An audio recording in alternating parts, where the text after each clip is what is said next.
Good evening students, कैसे हैं आप लोग? ठीक हैं? तो आज कल मैंने आपसे डिस्कस किया था कि properties of alpha amino acids. तो उसमें मैंने आपको पहला पॉइंट बता दिया था amphoteric nature of alpha amino acids. हम लोग जानते हैं कि हमारा जो प्रोटीन होता है जिसको हम पॉलीपेप्टाइड कहते हैं, उसका मोनोमर क्या होता है? Alpha amino acids. हमारी बॉडी में 20 टाइप्स के अल्फ़ा अमीनो एसिड्स पाए जाते हैं, जिसमें से 10 एसेंशियल होता है और 10 नॉन एसेंशियल।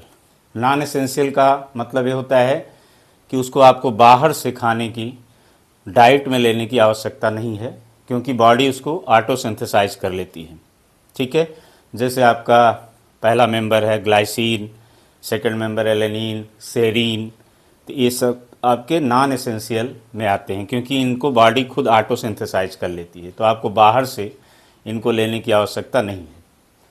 दूसरा होता है आपका एसेंशियल।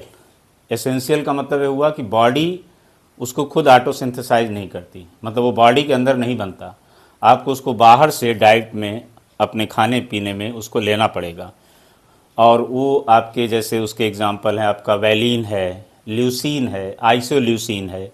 तो ये सब आपके जो हैं एसेंशियल अमीनो एसिड्स हैं। तो ऐसे आपको 4-6 एसेंशियल और नॉन एसेंशियल अमीनो एसिड्स का नाम पता होना चाहिए। फिर हम लोगों ने देखा कि जो हमारा अमीनो एसिड है, 20 टाइप्स के अमीनो एसिड से हमारे बॉडी में लाखों तरह के प्रोटीन्स बनते हैं। जैसे इंग्लिश के 26 लेटर से इतने सारे इंग्लिश के वर्ड्स हैं, CAT cat, COT cot, COT cut, मतलब कुछ थोड़ा सा चेंज हो रहा है और उसकी मीनिंग चेंज हो जा रही है। तो ऐसे हमारा प्रोटीन भी जब बनता है तो अमीनो एसिड्स जो होते हैं टोटल 20 टाइप्स के ही हैं, लेकिन उनका अलग अलग कम्बिनेशन होकर के अलग अलग चेन बनती है और उनका अलग अलग फंक्शन होता है। जैसे केसिन प्रोटीन है, केराटिन प्रोटीन है, मायोसिन प्रोटीन है। केराटिन हेयर प्रोटीन होता है, मायोसिन आपका मसल्स प्रोटीन होता है। केराटिन हेयर में, नेल में पाया जाता है और मायोसिन मसल्स में पाए जाते हैं, और आपका केसिन मिल्क प्रोटीन है। तो ऐसे बहुत सारे प्रोटीन हैं। वो सारे प्रोटीन्स आपके किससे बने होते हैं? आपके अल्फ़ा अमीनो एसिड से। तो हमें अल्फ़ा अमीनो एसिड हम कह सकते हैं कि प्रोटीन का मोनोमर होता है। तो हम उसी मोनोमर की पहले स्टडी कर रहे हैं, क्योंकि हम जब मोनोमर की स्टडी कर लेंगे तो हम पॉलीमर के बारे में जान जाएंगे। और अल्फ़ा अमीनो एसिड का पॉलीमर क्या है? प्रोटीन। ओके, तो जैसे पहला कल मैंने आपको बताया था एम्फोटेरिक नेचर। तो एम्फोटेरिक नेचर मैंने आपको क्या बताया था? एम्फोटेरिक का मतलब होता है कि उसके अंदर एसिड और बेस दोनों का कैरेक्टर मौजूद है। एसिड और बेस दोनों का कैरेक्टर मौजूद है। तो जब हमने इसको एसिड से रिएक्शन कराया तो बेस की तरह बिहेव किया और साल्ट दिया, और जब हमने इसको बेस से रिएक्शन कराया तो एसिड की तरह बिहेव किया और साल्ट दिया, क्योंकि acid plus base equal to salt and water. तो इसके अंदर एम्फोटेरिक नेचर होता है, कल के आपने क्लास में देखा था। आज हम लोग सेकंड पॉइंट इसका पहले पढ़ेंगे, that is the formation of zwitter ion. Formation of zwitter ion, formation of zwitter ion. Zwitter ion का एक कॉन्सेप्ट एमाइंस चैप्टर में भी था, जो शायद हमने मिस कर दिया, उसको मैं यहाँ पर पहले बता देता हूँ। That is the sulphonation of amines, ये टॉपिक था। सल्फोनेशन ऑफ एमाइंस आपके क्लास नोट में लिखा होगा, सल्फोनेशन ऑफ एमाइंस। सल्फोनेशन जैसे कि बेंजीन का सल्फोनेशन करते हैं, बिल्कुल वही सल्फोनेशन। तो मान लो हमने एनिलीन ले लिया, एनिलीन NH2। एनिलीन का जब हम सल्फोनेशन करेंगे तो सल्फोनेशन कैसे करते हैं? In presence of oleum. Oleum क्या होता है आपका? H2S2O7। या आप ले सकते हैं फ्यूमिंग सल्फ्यूरिक एसिड H2SO4। यही है फ्यूमिंग सल्फ्यूरिक एसिड, मतलब होता है कंसनट्रेटेड H2SO4 एंड इसमें सल्फर ट्राईऑक्साइड गैस डिजॉल्व रहती है। तो जब आप इन दोनों को जोड़ देंगे तो क्या बन जाएगा? H2S2O7, वही है। तो फ्यूमिंग का मतलब ये जो SO3 के फ्यूम्स हैं वो सल्फ्यूरिक एसिड में डिजॉल्व रहते हैं। तो ये सल्फोनेशन की कंडीशन होती है, इसको हम लोग सल्फोनेशन कहते हैं। तो जो हमारा एमाइन होता है NH2, because of plus M effect, ये आर्थो पैरा डायरेक्टिंग होता है। तो इसमें आपका क्या बनेगा?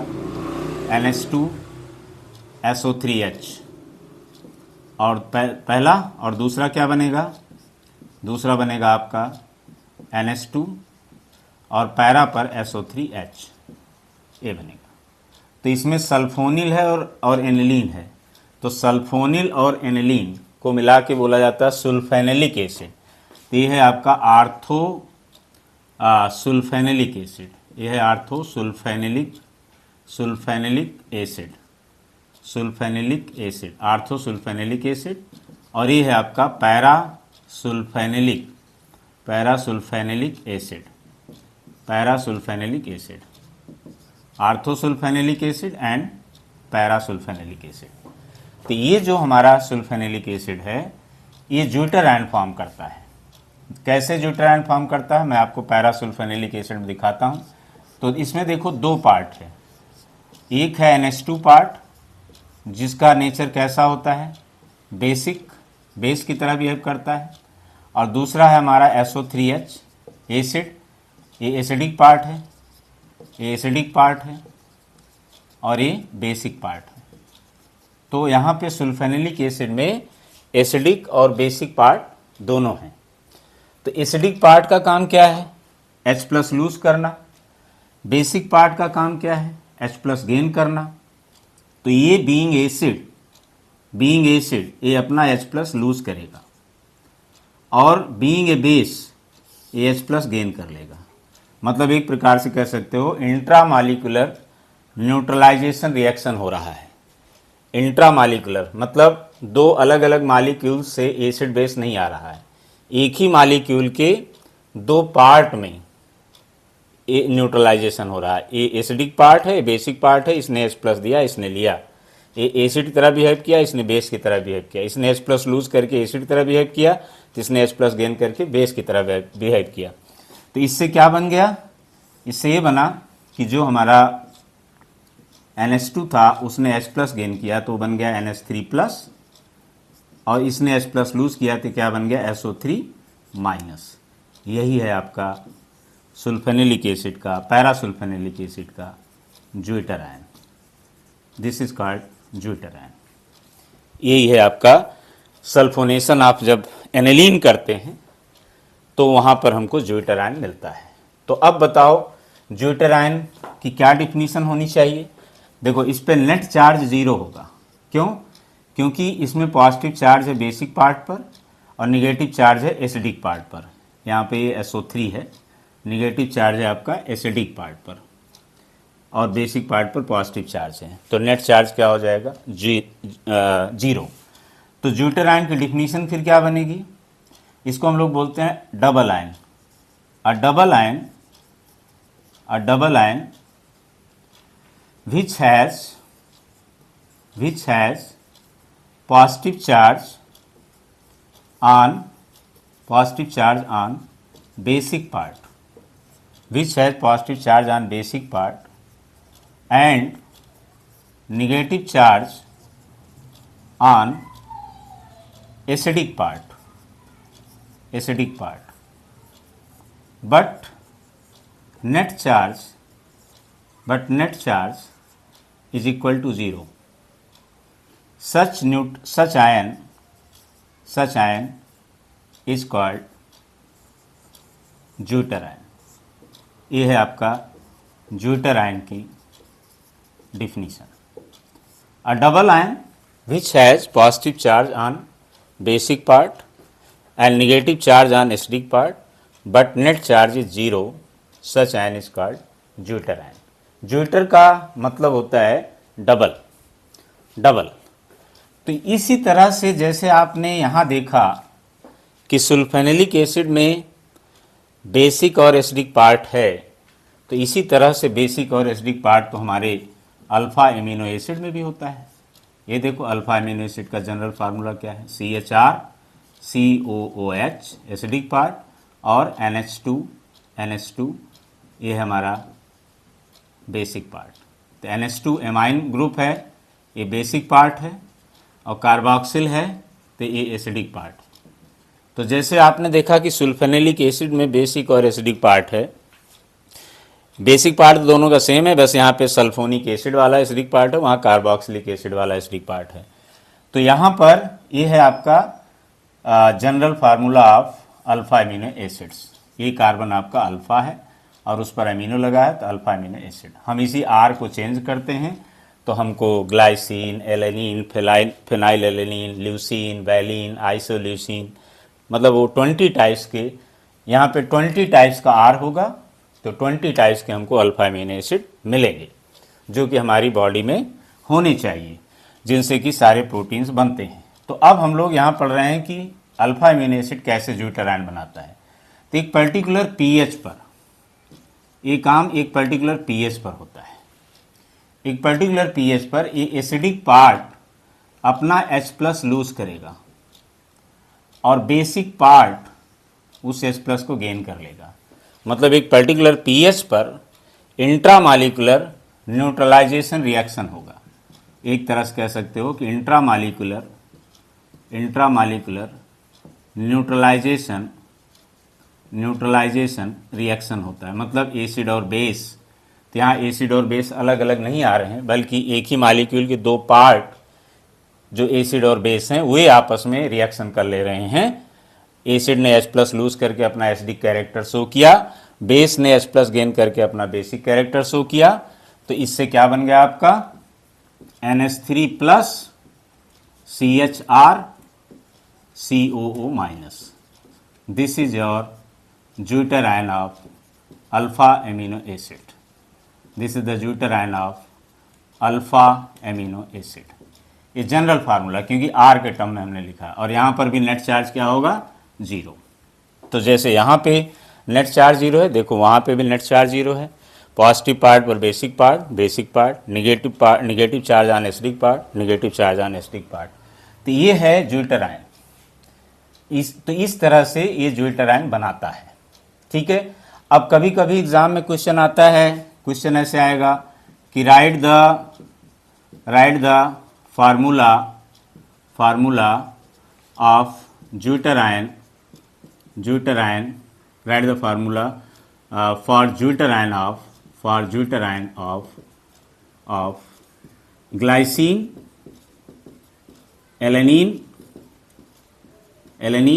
And phenylalanine. मान लो ऐसा क्वेश्चन आ गया, फेनाइल एलेनिन। तो हम लोग जानते हैं कि यहाँ पर R की जगह H हो तो ग्लाइसिन, R की जगह CH3 हो तो एलेनिन, R की जगह बेंजाइल हो तो फेनाइल एलेनिन। तो इस तरह से हम जो है यहाँ पे देखें तो जैसे मान लो हमारा ग्लाइसिन लिखते हैं तो NH2, यहाँ R की जगह H रहेगा तो ये CH2 हो जाएगा, CH2 COH। ये हमारा glycine, this is the glycine. अब एक पर्टिकुलर पीएच पर यहाँ पर भी वही होगा, H+ से लूज करेगा, ले लेगा तो यू आपको मिलेगा क्या NH3+ CH2 CO-। This is the zwitterion of glycine. देखा, this is the zwitterion of glycine. अगर ऐसे हमारा एलेनिन का बना दे रहे हैं, फिनाइल एलेनिन छोड़ दे रहे हैं, आप खुद बना लेना। NH2 CH CH3 COH, ये हमारा है एलेनिन। तो ये भी एक पार्टिकुलर पीएच पर, सबका अपना अपना पीएच होगा, अभी आगे हम बात करते हैं। तो क्या बन जाएगा NH3+ CH CH3 CO-, ये बन जाएगा। तो this is the zwitterion of alanine. ऐसे आप फिनाइल एलेनिन का यहाँ से एक H कम करके बेंजीन रिंग लगा दो, फिनाइल लगा दो तो फिनाइल एलेनिन बन जाएगा। तो ये जनरल फार्मूला है ड्यूटेराइन का, और ये मैंने एक पर्टिकुलर का ड्यूटेराइन लिख दिया। तो इस तरह से जैसे आपने देखा था कि सल्फोनिलिक एसिड में ड्यूटेराइन का फॉर्मेशन होता है, उसी तरह से ड्यूटेराइन का फॉर्मेशन यहाँ पर अल्फा एमिनो एसिड्स में भी होता है। अब आते हैं तीसरी प्रॉपर्टी पर, आइसोइलेक्ट्रिक पॉइंट। आइसोइलेक्ट्रिक पॉइंट क्या होता है? आइसो मतलब इक्वल, इलेक्ट्रिक मतलब चार्ज, पॉइंट का मतलब पीएच। जिस पीएच पर ये पॉजिटिव और नेगेटिव चार्ज इक्वल हो जाए, मतलब नेट चार्ज 0 हो जाए, मतलब ज्यूटर आयन बन जाए, उसी पीएच को हम लोग आइसोइलेक्ट्रिक पॉइंट कहते हैं। इसलिए मैंने यहाँ क्वेश्चन मार्क छोड़ दिया, क्योंकि ये पीएच जो यहाँ लिखेंगे वो इसका आइसोइलेक्ट्रिक पॉइंट है। तो आइसोइलेक्ट्रिक पॉइंट को आप दो तरह से डिफाइन कर सकते हैं, the pH eight which zwitter ion is formed, the pH at which deuter ion is formed is called isoelectric point, या the pH at which net charge becomes zero is called isoelectric point, या the pH at which positive charge becomes equal to negative charge, that is called isoelectric point। तो ये जो pH आप यहाँ लिख रहे हैं, यहाँ जो भी pH वैल्यू आएगी वो दरअसल उसी pH वैल्यू को हम लोग कहते हैं आइसोइलेक्ट्रिक पॉइंट। और यहाँ पर नोट करने वाली बात यह है कि किसी भी दो अल्फा एमिनो एसिड का आइसोइलेक्ट्रिक पॉइंट सेम नहीं होता। जैसे किसी दो आदमी का डीएनए सेम नहीं होता, किसी दो आदमी का रेटिना सेम नहीं होता, किसी दो आदमी का टीथ सेटिंग सेम नहीं होता, किसी दो आदमी का फिंगरप्रिंट सेम नहीं होता। उसी तरह से किसी दो अल्फा एमिनो एसिड का आइसोइलेक्ट्रिक पॉइंट सेम नहीं होता। तो जैसे हम fingerprint, retina, teeth setting, DNA, इन सब को यूज़ करते हैं एक अननोन पर्सन या नोन पर्सन को प्रूव करने के लिए या अननोन पर्सन को आइडेंटिफाई करने के लिए, उसी तरीके से आइसोइलेक्ट्रिक पॉइंट का भी यूज़ किया जाता है किसी अननोन अल्फा एमिनो एसिड के बारे में जानने के लिए या किसी नॉन अल्फा एमिनो एसिड को प्रूव करने के लिए। तो यहाँ पे हम लोग ये कह सकते हैं कि no two alpha amino acids have same isoelectric point, same isoelectric point. Hence it can be used to identify an unknown alpha amino acid or to prove a known alpha amino acid. ये आपका isoelectric point का importance है। तो isoelectric point क्या है? PH है। जिस pH पर ज्यूटर आयन बनता है, जिस पीएच पर इस पर प्लस चार्ज इस पर माइनस चार्ज इक्वल हो जाए, जिस पीएच पर नेट चार्ज जीरो हो जाए, उसको हम लोग जो है आइसोइलेक्ट्रिक पॉइंट कहते हैं। समझ में आया?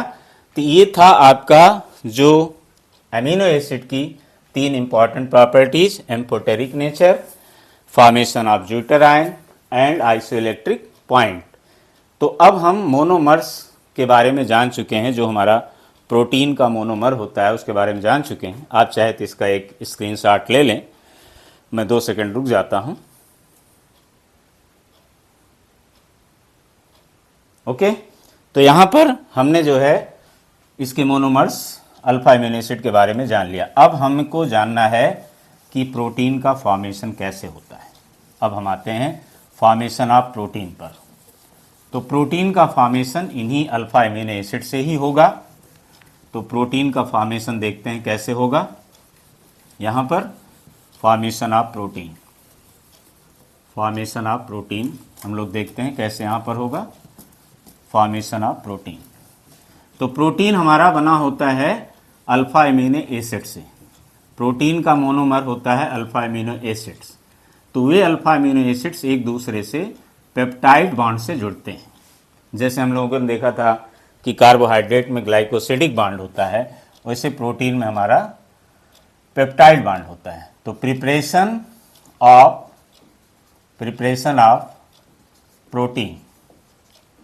प्रोटीन में पॉलीमर की तरह, जैसे सिंथेटिक पॉलीमर्स होते हैं या दूसरे पॉलीमर्स होते हैं, उसकी तरह इसमें रिपीट यूनिट नहीं होती। जैसे आप पॉलीथीन बनाते हो तो उसमें जो एथीन है वो बार बार रिपीट होता है। पीवीसी बनाते हो तो उसमें विनाइल क्लोराइड बार बार रिपीट होता है। ठीक है, और इसी तरह से दूसरे जो आपके पॉलीमर हैं, मान लो पॉलीस्टायरीन बनाते हो तो स्टायरीन आपका बार बार रिपीट होता है, तो इसमें रिपीट यूनिट नहीं होती, प्रोटीन में रिपीट यूनिट नहीं होती। जैसे कि मान लो कोई प्रोटीन की एक चेन है, उसमें ग्लाइसिन है, ग्लाइसिन फिर जुड़ गया एलेनिन से, फिर मान लो एलेनिन आ गया, फिर आ गया फिनाइल एलेनिन, फिर आ गया आपका ल्यूसीन, फिर आपका आ गया आइसोल्यूसिन, फिर आ गया आपको मान लो एलेनिन, फिर आपका आ गया ग्लाइसिन, लाइक दिस। यहाँ देख लो, ये प्रोटीन की एक चेन मैंने बना दी। ये अल्फा अमीनो एसिड्स की चेन है, ये जो आपस में जुड़े हैं। और ये जो बांड देख रहे हैं बीच में, ये पेप्टाइड बांड होता है जो अल्फा अमीनो एसिड को एक दूसरे से जोड़ता है, इन्हें प्रोटीन चेन, इन्हें प्रोटीन मॉलिक्यूल। तो यहाँ देख रहे हैं कोई चीज़ रिपीट नहीं हो रही है कि बार बार, जैसे पॉलीथीन में क्या है, ethene ethene ethene ethene ethene ethene ethene. PVC में क्या है, vinyl chloride vinyl chloride vinyl chloride vinyl chloride, वही बार बार रिपीट होता है। इसमें ऐसा नहीं है, इसमें कोई आ जाएगा फिर कोई आ जाएगा, जैसा प्रोटीन हो। जैसे CAT कैट, अब एक जगह यू आ गया CUT कट, यू की जगह वो आ गया COT कॉट। वहां भी देख रहे हैं कुछ रिपीट नहीं हो रहा है, अलग अलग चीजें आ रही हैं, अलग अलग मीनिंग निकल रही है, उनका अलग अलग यूज है। उसी तरह से प्रोटीन में भी जो प्रोटीन की चेन होती है, इसमें कोई रिपीट यूनिट नहीं होती।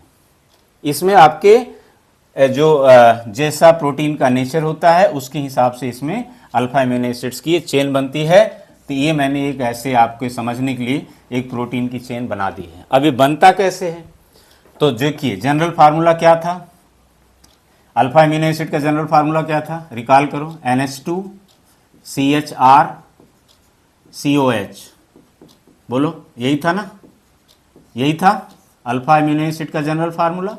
NH2CHR अल्फा कार्बन है, NH2CHR कौन चेंज होता है बार बार, R, यही R बदलता है। तो हम मान लो एक अल्फा अमीनो एसिड लेते हैं, कोई भी ले लेते हैं, मैं R को R के टर्म में लिख देता हूँ, R1 R2 R3 R4 ऐसे। तो जैसे मान लो हमने लिखा NH2 मैं ऐसे लिख देता हूँ HHN, समझ जाओगे ना, NH2 CHR1 COOH, एक alpha amino acid, NH2 HHN CHR2 COOH, right right, समझ रहे हो इसको, समझ में आ रहा है, बोलो समझ में आ रहा है ना। ऐसे आप आगे बढ़ो, HHN NH2 CHR3 COOH, like this and so on, ऐसे आप चलते चले जाओ।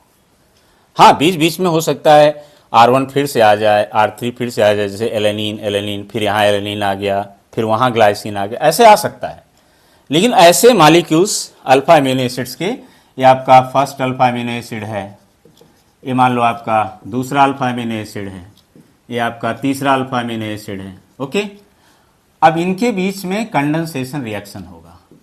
कंडेंसेशन रिएक्शन का मतलब हमने आपको बताया था कि जब दो चीज़ें आपस में जुड़ती हैं with the loss of some small things, तो यहाँ स्मॉल थिंग क्या होगा, जैसे इसका OH, इसका H H2, इसका OH कार्बोक्सिल का, इसका H H2, ऐसे इधर जो मॉलिक्यूल होगा उसका, उसके साथ OH गया होगा, इधर जो मॉलिक्यूल होगा उसके साथ NH2 का H गया होगा। देख रहे हो इसको। अब आप लिखिए यहाँ पे क्या बचा, इधर H चला गया होगा क्योंकि इधर जो मॉलिक्यूल होगा, इस साइड में जो मॉलिक्यूल होगा उसके साथ ही OH जुड़ा होगा, इधर जो मॉलिक्यूल होगा उसके साथ OH का H जुड़ा होगा, ठीक है।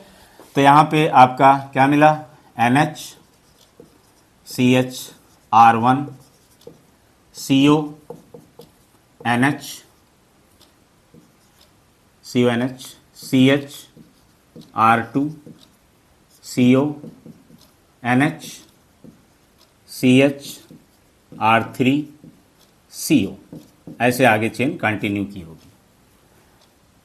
ये है प्रोटीन का चेन, ये है प्रोटीन का फॉर्मेशन।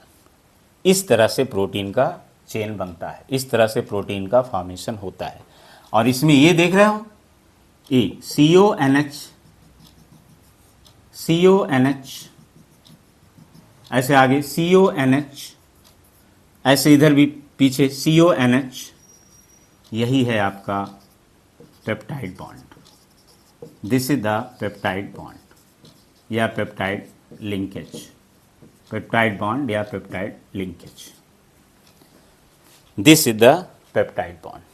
तो अगर प्रोटीन के 2 मॉलिक्यूल हैं तो एक पेप्टाइड बॉन्ड, प्रोटीन के मतलब सॉरी अल्फा अमीनो एसिड के 2 मॉलिक्यूल हैं तो एक peptide bond, alpha amino acid के 3 मॉलिक्यूल हैं तो 2 पेप्टाइड बॉन्ड। अगर 100 मॉलिक्यूल है अल्फा अमीनो एसिड के तो उसमें 99 पेप्टाइड बॉन्ड होंगे। अगर 1,00,000 मॉलिक्यूल हैं अल्फा अमीनो एसिड के तो उसमें 99,999 पेप्टाइड बॉन्ड होंगे। तो इसीलिए लार्ज नंबर में पेप्टाइड बॉन्ड इसमें बनेगा। जितने अगर n टाइम्स आपका अल्फा अमीनो एसिड है तो n-1 टाइम्स उसमें पेप्टाइड बॉन्ड होगा। That's why protein is also called what? Polypeptide, polypeptide. इसलिए प्रोटीन को पॉलीपेप्टाइड कहा जाता है क्योंकि उसमें लार्ज नंबर में पेप्टाइड बॉन्ड होता है। तो पेप्टाइड बॉन्ड की डिफिनीशन फिर क्या बनेगी? The CONH bond which joins two alpha amino acids together in a protein chain is called peptide bond. ये आपका पेप्टाइड बॉन्ड की डिफिनीशन हो गई। कार्बोहाइड्रेट में कौन सा बॉन्ड था? Glycosidic bond. ग्लाइकोसिडिक बॉन्ड क्या था? The COC bond which joints 2 monosaccharide units together in higher carbohydrate is called glycosidic bond. और यहां पर क्या है? Peptide bond. तो इस तरह से आपका जो है प्रोटीन का चेन बनता है, इस तरह से आपका प्रोटीन का फॉर्मेशन होता है। हालांकि ये सब कुछ बॉडी के अंदर होता है, राइबोसोम के पेप्टाइडिल साइट पर होता है। हम सब लोग पढ़े हैं कि हमारी बॉडी में राइबोसोम होता है ना? तो राइबोसोम में 3 साइट होती है। एक होती है डिकोडिंग साइट, जहाँ पे आपका मैसेंजर RNA आके डिकोड होता है। उसके नेक्स्ट स्टेप पे आपका होता है पेप्टाइडिल साइट, जहाँ पे प्रोटीन की चेन बनती है। और उसके नेक्स्ट स्टेप पे होता है एक्सिट साइट, जहाँ से आपका मैसेंजर RNA बाहर चला जाता है। और लास्ट में उस मैसेंजर RNA पर एक होता है नॉनसेंस कोडॉन। और उस नॉनसेंस कोडॉन जब आता है तो उसके लिए कोई अल्फा अमीनो एसिड नहीं होता, तो प्रोटीन की चेन वहाँ टूट जाती है और वो अपने उस डेस्टिनेशन पे चली जाती है जहाँ उसकी ज़रूरत है। तो खैर ये सारी चीज़ें बायोलॉजी की हैं, बायोलॉजी वाले इसको पढ़े होंगे, वो जानते हैं। वहाँ यहाँ इसकी उसकी कोई ख़ास ज़रूरत नहीं है। बट आप जानते रहिए कि ये प्रोटीन की चेन हमारी बॉडी में बनता है राइबोसोम में, राइबोसोम के पेप्टाइडिल साइट पर। आप जानते हैं राइबोसोम आपके 70S राइबोसोम होता है, 80S राइबोसोम होता है। तो बॉडी में जो राइबोसोम होता है उसी में ये बनता है। ओके, तो ये तो हो गया फॉर्मेशन ऑफ प्रोटीन। अब प्रोटीन 2 तरह का होता है, types of protein. Types of protein, protein 2 तरह का होता है। एक होता है फाइब्रस प्रोटीन, फाइब्रस प्रोटीन, और दूसरा होता है globular protein, globular protein. Fibrous protein क्या होता है? नाम से लग रहा है, the protein which has thread or fiber like appearance, which has thread या fiber like appearance is called fibrous protein. For example, keratin. Keratin क्या होता है? हेयर प्रोटीन, नेल प्रोटीन, इसमें पाया जाता है। और क्या है? मायोसिन, मायोसिन मसल्स प्रोटीन है, मसल्स प्रोटीन। ये सब आपके फाइब्रस प्रोटीन होते हैं। दूसरा है ग्लोबुलर प्रोटीन। ग्लोबुलर प्रोटीन क्या होता है? नाम से लग रहा ग्लोब्यूल लाइक से, the protein which has globule like shape, globule like shape is called globular protein. For example casein, casein आपका जो मिल्क प्रोटीन होता है, मिल्क प्रोटीन, एग्जाम में मिल्क शुगर पूछे तो लैक्टोज लिखना और मिल्क प्रोटीन पूछे तो केसिन लिखना। और इसमें क्या है तो हो गया डिफिनीशन एग्जाम्पल। फाइब्रस प्रोटीन जो होता है वाटर इनसॉल्युबल होता है, इसलिए आपका हेयर या नेल पानी में डिजॉल्व नहीं होता। सोचो कि अगर हमारा जो हेयर है, मैं तो ऐसे ही पहले से टकला हूँ, है ना, अच्छी चीज़ है। तो अगर सोचो कि हेयर में सॉल्युबल प्रोटीन होता तो जब आप रोज़ सुबह नहाते ना तो सारा सब एकदम हर समय मैदान साफ रहता। और जो नेल है, नेल जो आप हाथ धोते ना, तो वो जो है उसी तरह से धुल के सिंक में जैसे मैल जाता है वैसे वो भी चला जाता। समझ में आया ना? लेकिन ऐसा नहीं होता। क्यों नहीं होता? क्योंकि जो हमारे हेयर में प्रोटीन है या नेल में प्रोटीन है वो वाटर इनसॉल्युबल होता है। हेयर या नेल में कौन सा प्रोटीन होता है? केराटिन। ठीक है। और जो केसिन होता है ये वाटर सॉल्युबल होता है। तो जो ग्लोबुलर प्रोटीन होते हैं वाटर सॉल्युबल होते हैं। इसीलिए आप देखते हैं कि मिल्क में आप चाहे जितना पानी मिलाइए वो वैसे ही डिजॉल्व हो जाता है, क्योंकि वो उसमें जो केसिन है वो उसमें सॉल्युबल है। इसलिए आप पानी चाहे जितना मिल्क मिलाइए वो मिक्स हो जाता है। समझ गए? तो ये है आपका types of protein, fibrous and globular protein. अब इसके बाद हम लोगों को इसका चाहते एक स्क्रीनशॉट ले लीजिए, फिर मैं आगे चलता हूँ। 2 सेकंड में ले लो।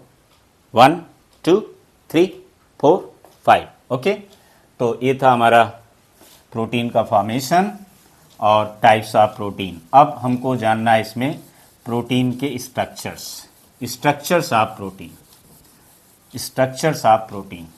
तो प्रोटीन के जितने भी स्ट्रक्चर हैं उनको 4 कैटेगरी में बांटा गया है। Primary structure, secondary structure, tertiary structure and quaternary structure. There are 4 types of structures of protein. Okay, 4 types of. यहाँ ध्यान रखो, यहाँ मैं बायोलॉजी की कोई चीज़ नहीं पढ़ा रहा हूँ, ये सब प्योर केमिस्ट्री है, तो इसको आपको जानना है। तो structure of protein, structure of protein, protein के 4 स्ट्रक्चर हैं प्रोटीन के। Primary structure, secondary structure, tertiary structure and quaternary structure, structure of protein. तो सबसे पहले मैं बात करता हूं प्राइमरी स्ट्रक्चर की, प्राइमरी स्ट्रक्चर ऑफ प्रोटीन। तो प्राइमरी स्ट्रक्चर ऑफ प्रोटीन क्या होता है? अगर एग्जाम में पूछा what is the primary structure of protein, तो आपको बोलना है it is the simplest structure of protein. It is the simplest structure of protein which has only peptide bond. इसमें केवल पेप्टाइड बॉन्ड होता है। जैसे अभी आपने पीछे प्रिपरेशन में देखा कि उसमें पेप्टाइड बॉन्ड था, तो ये बता रहा है कि it is the simplest structure of protein which has only peptide bond, which has only peptide bond. ठीक है, it is the simplest structure of protein which has only peptide bond and shows way of formation of protein chain या protein molecule, protein chain या protein molecule. तो what is the primary structure of protein? It is the simplest structure of protein. जैसे ये आपका CHR dot से दिखा दे रहा है, इसका मतलब CHR, फिर क्या था CONH, फिर CHR, AR1 AR2 CONH, ऐसे था ना, फिर CHR3 CONH, लाइक दिस। ये देखो, ये आपका है, ये आपका जो बॉन्ड दिख रहा है ये है आपका peptide bond. This is the peptide bond. और ये बीच में जो डॉट है ये वही है जो CHR1 CHR2 CHR3 जो पीछे मैंने लिखा था। तो तो यहाँ उसको बार बार न लिख के ऐसे सिंबॉलिक डाट से दिखा दिया, तो ये हो गया आपका पेप्टाइड बॉन्ड। तो इसमें पेप्टाइड बॉन्ड केवल होता है, ये पेप्टाइड बॉन्ड्स हैं जिनसे अल्फा अमीनो एसिड जुड़े होते हैं। यही है आपका प्राइमरी स्ट्रक्चर ऑफ प्रोटीन, और यही डिफिनीशन है। समझ गए? समझ गए? हाँ है ना? बोलो। आप कहेंगे कि सर हम बोलेंगे भी तो आप सुनेंगे कैसे, है ना? सुन लेंगे। Secondary structure of protein, secondary structure of protein. अब यहां से एडिशनल बॉन्ड बनना शुरू हो जाएगा। सेकेंडरी स्ट्रक्चर ऑफ प्रोटीन किसे कहते हैं? इट इज स्लाइटली, ज़्यादा नहीं, slightly, it is slightly complicated, slightly, only slightly complicated structure of protein which has hydrogen bond along with peptide bond. तो पेप्टाइड बॉन्ड तो रहेगा ही, अगर पेप्टाइड बॉन्ड ही नहीं तो प्रोटीन कैसा? तो सभी स्ट्रक्चर में रहेगा, ये तो परमानेंट उसकी चेन में ही है। एडिशनल बॉन्ड यहां कौन बना? Hydrogen bond. इसमें कौन सा बॉन्ड था? केवल पेप्टाइड बॉन्ड। इसमें कौन सा बॉन्ड बन गया एक्स्ट्रा? Hydrogen bond. तो सेकेंडरी स्ट्रक्चर में हाइड्रोजन बॉन्ड बनता है, और हम लोग जानते हैं कि हाइड्रोजन बॉन्ड दो तरह का होता है। एक होता है आपका इंट्रा मालिकुलर, याद है? इंट्रा मालिकुलर जो एक ही मालिक्यूल के अंदर बनता है, और दूसरा होता है इंटर मालिकुलर।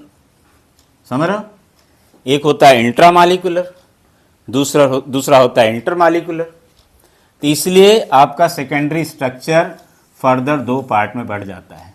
पहला होता है alpha helix structure, alpha helix structure. ये हाइड्रोजन बॉन्ड के दो टाइप के कारण ऐसा हो रहा है, अल्फा हेलिक्स स्ट्रक्चर। अब आपसे कोई कहे कि what is alpha helix structure, तो अल्फा हेलिक्स स्ट्रक्चर में होता है, पहले यही जान लो कि इंट्रा मालिकुलर एच बॉन्ड होता है, इंट्रा मालिकुलर एच बॉन्ड, और ये सेकेंडरी स्ट्रक्चर का ही पार्ट है, सेकेंडरी स्ट्रक्चर है। सेकेंडरी स्ट्रक्चर दो प्रकार का होता है, पहला अल्फा हेलिक्स और दूसरा बीटा प्लीटेड स्ट्रक्चर। तो अल्फा हेलिक्स स्ट्रक्चर में कौन सा हाइड्रोजन बॉन्ड पाया जाता है? Intra molecular. तो अल्फा हेलिक्स स्ट्रक्चर को कैसे डिफाइन करोगे? It is the secondary structure of protein, secondary structure of protein which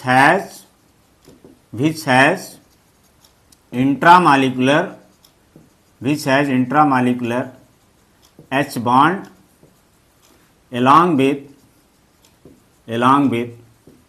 peptide bond. Peptide bond तो रहेगा ही, आप इसको बोले या ना बोले हो, अंडरस्टूड है। Is called alpha helix structure. ये हो गया। अच्छा ठीक है भाई, समझ गए, अच्छे से समझ गए। आप लोग समझे कि नहीं समझे? आप लोग समझ गए होंगे, आप लोग बहुत समझदार हैं। तो अल्फा हेलिक्स स्ट्रक्चर, इंट्रामॉलिक्यूलर, ये देखो तुम्हारे सामने एक प्रोटीन की चेन है, इसी के मॉलिक्यूल में कैसे बनेगा देखो ध्यान से। CHR CONH एक मॉलिक्यूल, CHR2 CONH दूसरा मॉलिक्यूल, CHR CONH तीसरे मॉलिक्यूल। ये एक प्रोटीन की चेन है, समझ रहे हो ना? देख रहे हो CONH बॉन्ड पेप्टाइड बॉन्ड बना है। अब इसमें क्या होता है कि ऑक्सीजन पर निगेटिव चार्ज, हाइड्रोजन पर पॉजिटिव चार्ज, ये तो रहेगा ही, ये रहेगा ही, निश्चित रहेगा पॉजिटिव चार्ज। और ये हाइड्रोजन N से जुड़ा है, और तुम जानते हो कि जो हाइड्रोजन फ्लोरीन ऑक्सीजन नाइट्रोजन से जुड़े होते हैं वे हाइड्रोजन बॉन्ड बनाने के काबिल होते हैं। तो ये जो चेन देख रहे हैं ट्विस्ट होगी, स्पाइरली, ऐसे स्पाइरली ट्विस्ट होगी, ऐसे ऐसे ट्विस्ट होगी, लाइक दिस, ऐसे ट्विस्ट होगी। और ट्विस्ट होने से ये ओ इस एच के नज़दीक आ जाएगा, और इनके बीच में ये देखो ऐसे ये ओ इसके नज़दीक आ जाएगा, ऐसे ऐसे आगे हुआ होगा, ऐसे इधर से आया होगा, ये देखो, मतलब ऐसे लाइक दिस, इस तरह से देख रहे हो ऐसे, या कह लो ऐसे, लाइक दिस। इस तरह से इसमें जो है इस फॉर्म में आ जाता है। इसी को हम लोग जो है, तो ये जो देख रहे हैं आप, ये डॉटेड लाइन से मैंने जो दिखाया है, ये वही है intra molecular H bond, intra molecular H bond. तो उसी इंट्रा मालिकुलर एच बॉन्ड को हम लोग देख रहे हैं यहां पे। तो इंट्रा मालिकुलर एच बॉन्ड यहां पर बनता है। एक सेकंड बेटा, यहां पे थोड़ा ये मेरा जो पेन है इंक फेंक रहा है। चलो ओके, तो ये हमारा जो है इंट्रा मालिकुलर एच बॉन्ड है, और इसी इंट्रा मालिकुलर एच बॉन्ड के कारण जो है यहाँ पर आपको ये स्ट्रक्चर मिलता है। तो इसी स्ट्रक्चर को हम लोग जो है कहते हैं alpha helix structure. This is alpha helix structure. ये किस में पाया जाता है? केराटिन, वही keratin, hair protein, nail protein जिसको तुम कहते हो, hair protein, nail protein, keratin का स्ट्रक्चर अल्फा हेलिक्स होता है। दूसरा इसमें होता है beta pleated structure. Beta pleated structure, beta pleated structure में कौन सा बॉन्ड होगा? अब जाहिर सी बात है इसमें होगा इंटर मालिकुलर एच बॉन्ड। कौन सा बॉन्ड होगा? Inter molecular H bond. इसमें क्या होता है अल्फा हेलिक्स में? Intra molecular. तो इसकी डिफिनीशन क्या बनेगी? यही बना दो, यही बना दो।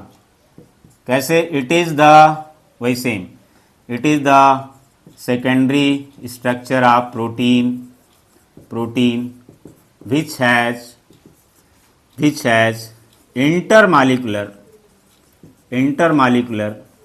H bond along with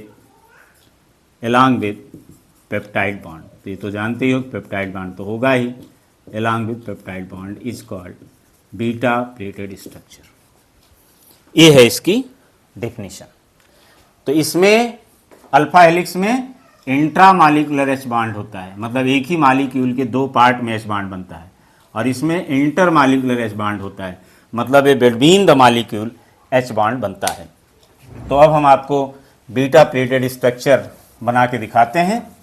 beta pleated structure ये सारा आपके क्लास नोट में लिखा हुआ है, तो चिंता करने की बात नहीं है।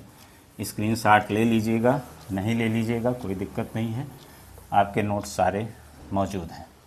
तो इसमें देखो कैसे बनता है, देखो CHR CONH, एक CHR2 CONH, समझ रहे हो ना, CHR3 CONH। ये एक मालिक्यूल मैंने बनाया, एक मालिक्यूल, एक चेन है। ऐसे दूसरी चेन आएगी CHR CONH, ठीक है, CHR CONH, फिर CHR CONH, ये आपका सेकंड मालिक्यूल हो गया, सेकंड चेन।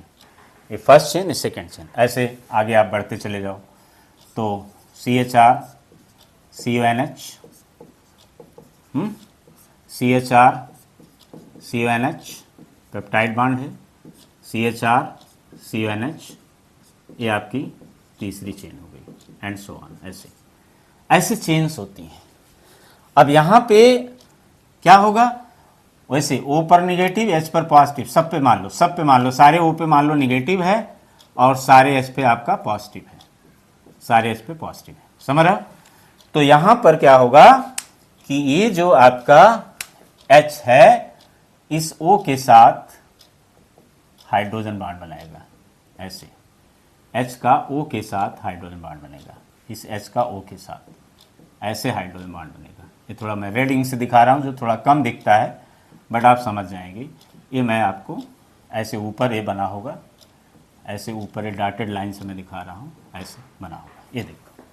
तो ये जो आप देख रहे हैं, ये जो हाइड्रोजन बॉन्ड है ये आपका है intra molecular H bond, sorry not intra, sorry between molecule है ना, तो इंटर मालिकुलर एच बॉन्ड, ये आपका इंटर मालिकुलर एच बॉन्ड हो गया। तो अगर हम इसको देखेंगे, इन चेन्स को 3 चेन बनाई है, तीनों चेन के मालिक्यूल H और O, H और O, H और O के बीच में इंटर मालिक्यूलर H बॉन्ड बना रहा है। तो जैसे मान लो एक चेन ये है, दूसरी चेन ए है, तीसरी चेन ए है, चौथी चेन ए है, ऐसे ऐसे होती है। तो इसका O, इसका H, इसका O, इसका H, ये आपस में ऐसे, ये देखो ऐसे इंटर मालिक्यूलर H बॉन्ड बना लेती है। जो डॉटेड लाइन दिखा रहे हैं ये वही इंटर मालिक्यूलर H बॉन्ड होते हैं, ये वही इंटर मालिक्यूलर H बॉन्ड है। This is the inter molecular H bond. तो इस तरह का ये अपीयरेंस होता है, इसी को हम लोग बोलते हैं beta pleated structure of protein, right. जैसे इसका एग्जांपल है muscles protein, myosin, muscles protein, muscles protein आपका यही होता है। ओके, तो ये था आपका सेकेंडरी स्ट्रक्चर का 2 पार्ट, अल्फा हेलिक्स स्ट्रक्चर और beta pleated structure.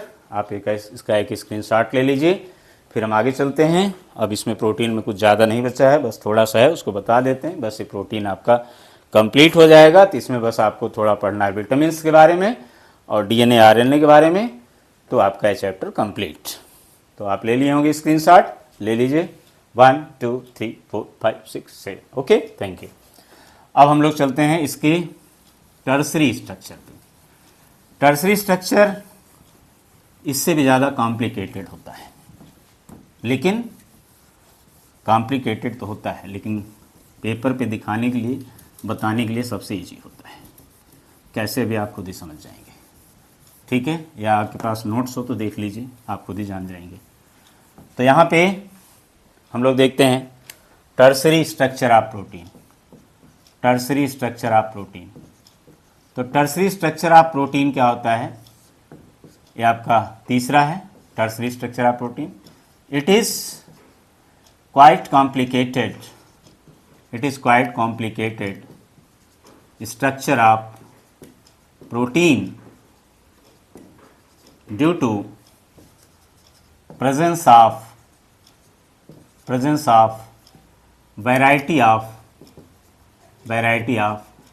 different different types of variety of bonds. For example, hydrogen bond, van der Waals force, dipole dipole attraction, dipole dipole attraction, लगभग जितने bond का नाम जानते हो सब लिख दो। Dipole dipole attraction, covalent bond तो रहेगा ही, एट्सेट्रा। और डाइसल्फाइड लिंकेज भी होता है, covalent bond, disulphide linkage, disulphide linkage, linkage etcetera, along with peptide bond. तो पेप्टाइड बॉन्ड तो होगा ही। ये है आपका टर्सरी स्ट्रक्चर की definition. It is quite complicated, मतलब अल्फा हेलिक्स से ज़्यादा कॉम्प्लिकेटेड स्ट्रक्चर होता है, क्योंकि इसमें वैरायटी ऑफ बॉन्डिंग। लेकिन स्ट्रक्चर आपको दिखाना तो ऐसे ऐसे कोई लाइन खींच दीजिए भाई, कोई दिक्कत नहीं, ऐसे कुछ भी खींच दो, ऐसे इसमें डाटेड डाटेड अलग अलग जगह पे ऐसे दिखा दो, बस हो गया, बहुत है। अब इनमें नाम कुछ नाम लिख दो। ये हाइड्रोजन बॉन्ड है, ते डाइपोल डाइपोल अट्रैक्शन है, ते वैन डर वाल फोर्स है, दिखता चाहिए बॉन्ड। तो कह दो भैया ये डाइसल्फाइड लिंकेज है, एस बॉन्ड होता है, एस बॉन्ड, तो डाइसल्फाइड लिंकेज है, ऐसा कुछ लिख दो। कहीं पे और लिख दो, कोवैलेंट बॉन्ड, हाइड्रोजन बॉन्ड, कुछ भी ऐसे बता दो भैया डाइपोल डाइपोल अट्रैक्शन है। तो दिस इज द, आप कुछ भी ऐसे आड़ा तिरछा बना दीजिए, जरूरी नहीं कि ऐसे बनाए। मेनली बॉन्ड आपको दिखाना है कि इतने तरह के वैरायटी ऑफ बॉन्ड्स होते हैं, तो काफ़ी कॉम्प्लिकेटेड स्ट्रक्चर होता है। तो इसका एग्जांपल है जैसे casein, milk protein. Milk protein में आपका टर्सरी स्ट्रक्चर होता है, दैट इज द केसीन। ये हो गया, तो ये है आपका tertiary structure of protein. I hope आप लोग समझ गए होंगे। ये वैरायटी ऑफ बॉन्डिंग इसमें होती है। और लास्ट आपका इसमें जो है वो है क्वाटनरी स्ट्रक्चर। तो क्वाटनरी स्ट्रक्चर और टर्सरी स्ट्रक्चर दोनों सेम होते हैं, बस क्वाटनरी स्ट्रक्चर में क्या होता है कि 2 यूनिट्स प्रोटीन की आपस में क्वाइल्ड हो जाती हैं और दोनों अलग अलग इंडिविजुअल यूनिट की तरह बिहेव करती हैं। मतलब जैसे क्वाटनरी स्ट्रक्चर, अब मैं डिफिनीशन नहीं लिख रहा हूँ, डिफिनीशन आप क्लास नोट में दिया है, वहाँ से आप लोग लिख लीजिएगा। इसको मैं बस बता दे रहा हूँ कि जैसे ये आपका स्ट्रक्चर है, सपोज ये आपका एक कॉइल है, एक प्रोटीन की चेन है, तो इसमें दूसरी प्रोटीन की चेन कॉइल्ड होती है, ऐसे कॉइल्ड होती है, और दोनों चेन अलग अलग यूनिट की तरह बिहेव करती हैं, लाइक दिस, ऐसे। यहाँ 2 यूनिट आप देख लिए प्रोटीन चेन की कॉइल्ड, और दोनों चेन अलग अलग यूनिट की तरह बिहेव करती हैं। मतलब ये आपका बोथ, इसको आप ऐसे समझ सकते हैं कि both units behave as a single unit, एक सिंगल यूनिट की तरह वो बिहेव करती हैं, और इसमें भी वैसी तरह से डिफरेंट टाइप्स के बॉन्ड्स होते हैं जैसे आप वहाँ पे देख रहे हैं। बाकी इसकी जो डिफिनीशन है वो आप क्लास नोट से लिख लीजिएगा। समझ में आया? तो ये था प्रोटीन का structure, primary, secondary, tertiary and quaternary structure. अब प्रोटीन का लास्ट टॉपिक पे हम आ गए, that is the denaturation of protein, denaturation of protein.